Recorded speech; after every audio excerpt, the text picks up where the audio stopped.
Chapter 46, The Ancient Shark. Bright shafts of light beamed out from the robot's eyes as she swam down through the ocean. She felt the water pressure steadily increasing, but before it became dangerous, the seabed emerged from the gloom. Roz started swimming around and around in an ever-expanding circle. While she swam, she let out little bursts of sound, clickety-clickety-click, and listened for the echoes. She detected faraway reefs and ridges. And then, after an hour of searching, she heard an echo that was shaped like a shark, and she cautiously swam toward it. Into the light came a rounded snout and a wide mouth full of jagged teeth, a long body with a powerful tail. It was a shark, big and gray and crisscrossed with scars. The shark's eyes were milky white. She was blind, but she had other ways of observing. Her senses of smell and hearing were incredible, and she was accompanied by several small fish who were constantly whispering in her ears. For such a fearsome-looking creature, the shark had a surprisingly soft voice. "We meet at last, Roz," the robot replied. "How do you know my name?" "Oh, I have eyes and ears all across the north," said the shark. "I've been following your travels with great interest. I know the poison tide came to your island, and now you're on a mission to stop it. I know about the creatures you've encountered on your voyage. I even know about your journey through the glacier. I'm glad you survived. I wasn't sure you would make it out." "You know so much about me," said Roz, "but I know nothing about you. Are you the ancient shark?" "I've had many names. The Gray Ghost, the Queen of Ice. Recently, the animals have started calling me the Ancient Shark. However, you may call me by my true name, Guri." "I am honored to meet you, Guri. I hope it is not rude of me to ask, but how ancient are you?" "I don't know my age," said the shark. "All I have to go by are my memories. I remember wandering the seas as a young pup, following ships as they glided across the surface. Back then, ships were made of wood and they had white sails that moved with the wind like clouds. The humans used their ships to hunt whales, and I waited below for scraps." The robot's computer brain retrieved information on the history of whaling, and she calculated the shark's age to be over 500 years. Guri went on. "As time passed, the ships became larger and faster and noisier. They were metal monsters pushed along by spinning blades. They leaked oil and spewed smoke into the sky. Sea creatures retreated below the thick ice where it was safe. But the ships grew stronger and the ice grew thinner. Now the ships go where they like. Even worse than the ships, though, is the poison tide. It's taken so many lives, and it spreads farther with each passing moment. The poison tide must be stopped." "If you are as powerful as everyone believes," said Roz, "why have you not tried to stop the poison tide already?" "Because I've been waiting for you," said Guri. "Throughout the north, animals fear me and respect me, and they'll do as I command. I've already sent out a call to action, and armies of ocean animals are gathering as we speak. But there are things that only you can do, Roz. Only you can survive the poison tide. Only you can truly know the enemy." "I do not understand." An ugly grin stretched across the shark's face. "Roz, your own kind is to blame. The poison tide is the work of robots." Chapter 47, The Fight. The poison tide was the work of robots. That new information was a lot for Roz to process. She listened closely as the ancient shark explained further. On the other side of this ocean, a robot is demolishing an underwater mountain. The robot doesn't look like you, Roz. He looks more like a giant crab. He tears rocks from the mountain, creating huge dust clouds that stream away on the currents. Those dust clouds are the poison tide. Other robots collect the rocks and carry them to a structure that floats on the surface. We don't know what happens in the floating structure, but we know there are humans aboard. That must be a mining operation, said Roz. The robots must be removing minerals from the underwater mountain. The floating structure must be the station where everything is controlled. Guri nodded and said, to stop the poison tide, we have to stop the mining operation. It won't be easy, but we'll have help. Ocean animals who abandoned the north are ready to return and fight alongside us. The other animals and I will need to steer clear of the poison tide. It would be too dangerous to attack the mining site in the deep. A better strategy is to attack the mining station at the surface. That's where the humans are. Humans are weak and can easily be defeated. When I give the signal, the attack on the station will begin. My armies will attack from the outside, and if you'll climb up and attack from the inside, together we will put an end to the poison tide.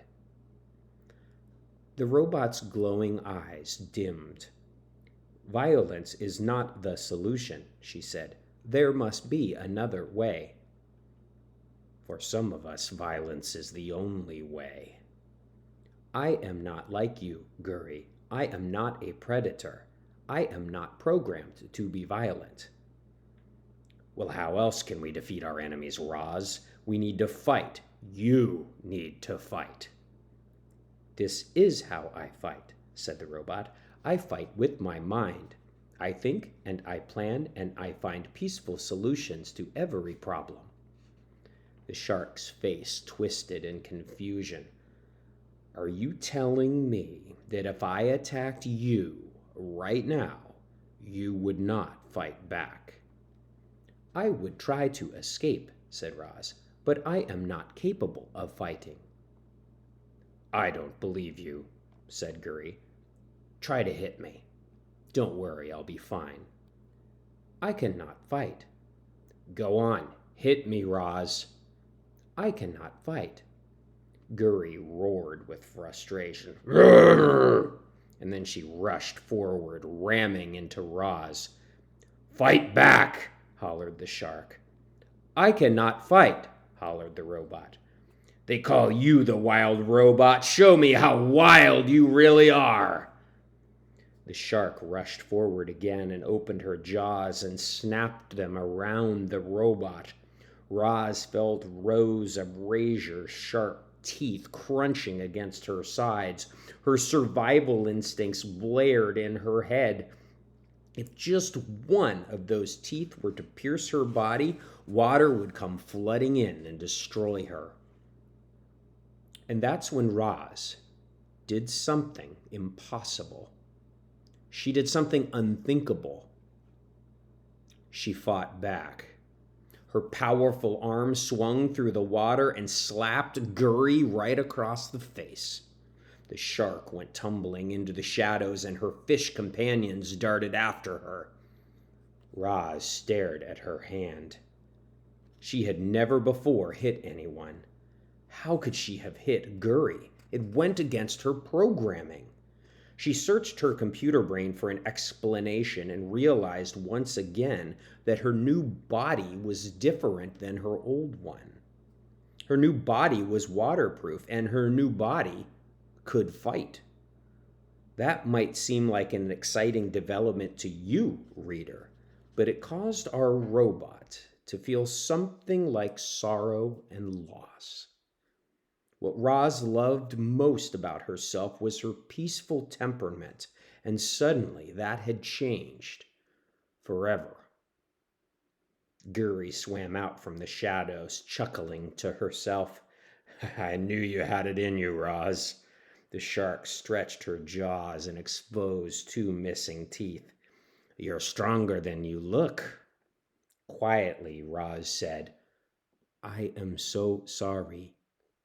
Don't ruin this nice moment with an apology, said Guri. I wanted to fight. But I knocked out 2 of your teeth.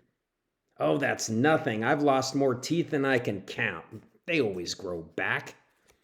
It seems that I am capable of fighting, said Roz, but I still can choose not to fight. You said there are humans aboard the station. I will not fight them. I will reason with them. We don't need reason, said Guri. We need revenge for all the lives we've lost to the poison tide. We need to make sure this never happens again. And that is what we will do, said Roz.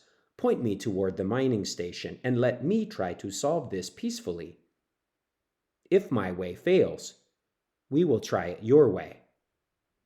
The ancient shark grunted.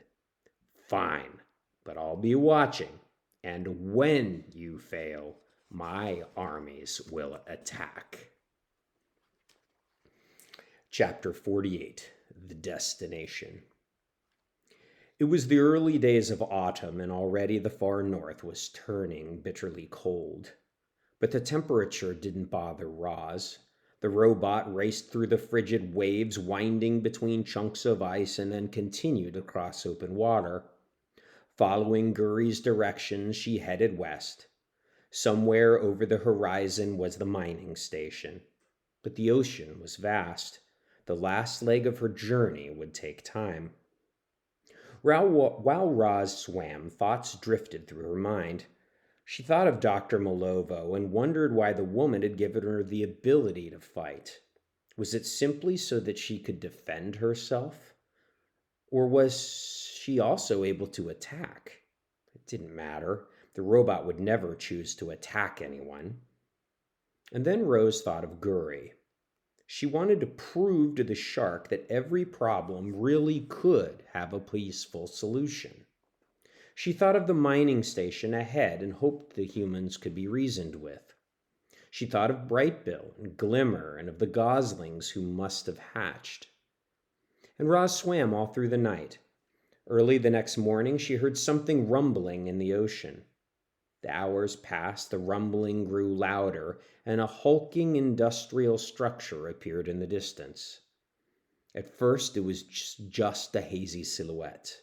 But as Roz swam closer, the details sharpened into the perfect lines and angles of the mining station. Chapter 49, The Mining Station. The mining station looked like a floating city, with buildings and walkways and machines and antennas rising up from a wide platform. That platform sat high above the waves on the station's base, which resembled a massive barrel floating upright in the water. Below the waterline were 4 enormous engines.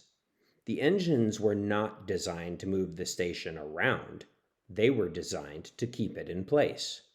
They constantly adjusted to changing conditions, slowing down, speeding up, turning in various directions. Wind could gust and waves could crash and currents could ebb and flow, but that station wouldn't budge as long as its engines were active.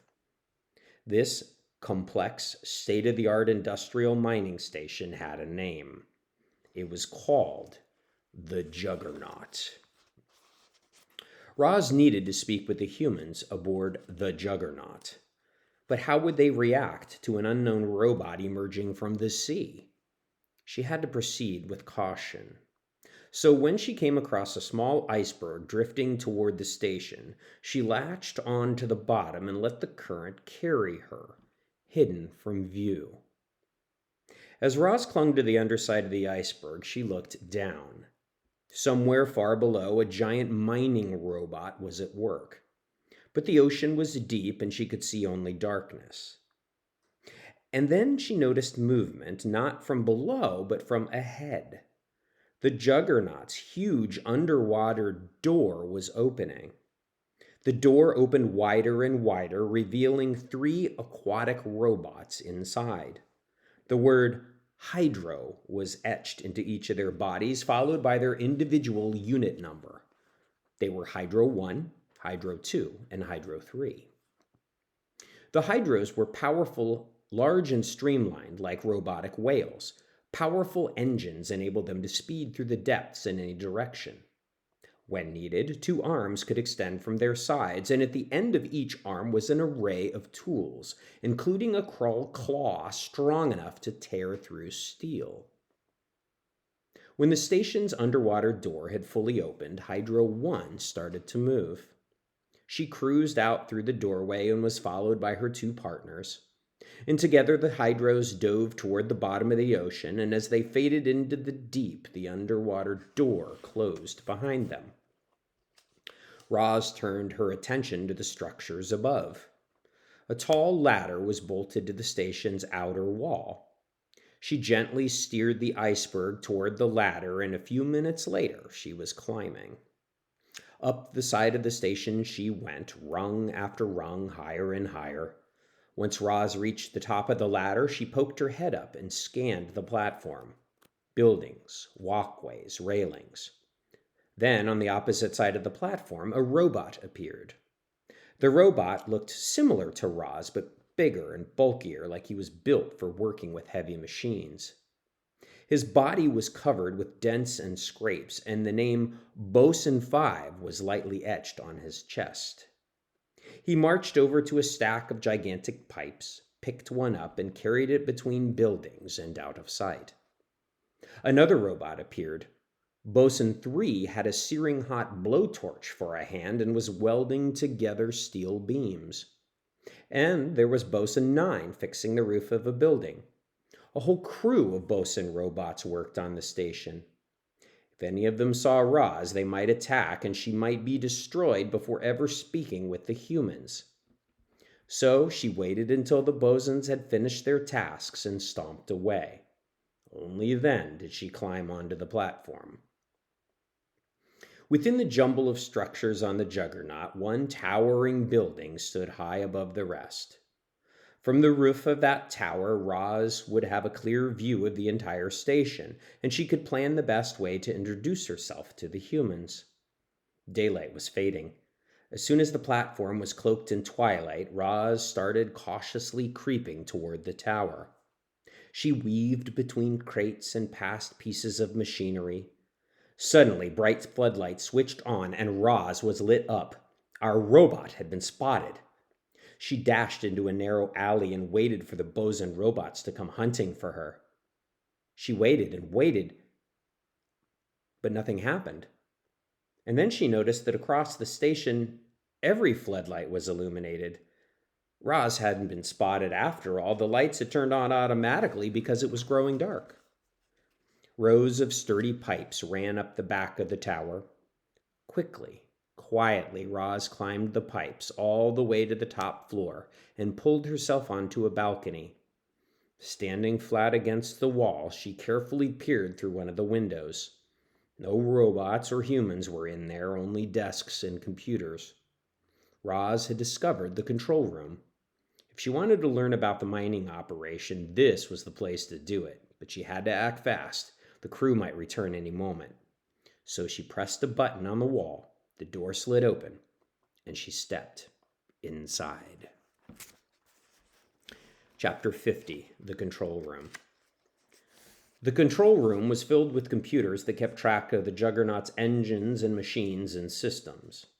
Near the middle of the room was a table with an electronic screen built into its tabletop.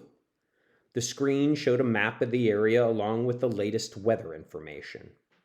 As Roz continued examining the control room, she realized the station could do many tasks by itself, but it couldn't do everything, and signs of its human operators were all around. Jackets hung from hooks, trash bins were filled with food wrappers, a pair of binoculars lay on a desk. Roz looked through the windows and down at the station's different features. At one corner of the station, a small airship sat on a launch pad. Bosun robots patrolled the walkways. A large drone flew past the control tower and settled onto its landing platform on the roof of a lower building. Surrounding the juggernaut, of course, was the ocean. To the south, Roz saw remote islands and icebergs. To the west, she saw the setting sun. Everywhere else, she saw water and sky. What she didn't see was the poison tide. Even with her powerful vision, she couldn't spot any dust clouds in the ocean. Perhaps the humans were unaware of the damage they were doing. Perhaps they would shut everything down once they learned about the problem. Roz felt hope flickering inside of her. But that flicker went out when she noticed a video screen in the corner of the room. It showed live video of big billowing dust clouds streaming away from an underwater mountain like smoke from a chimney on a windy night. Every now and then the clouds would recede and a giant robot briefly came into view. Roz was now looking at the source of the poison tide. All the harm done to the ocean wilderness had started right there by that deep-sea mining robot. The silence in the control room was broken by the hum of an elevator. A moment later, doors glided open and a woman walked out. She crossed the room and sat at a desk. The woman had no idea that a robot was hiding under the table behind her. From Roz's hiding place, she caught a glimpse of the woman's name tag. Akiko Fuji, mining station manager. Akiko was in charge of the mining station, which meant she was responsible for the poison tide.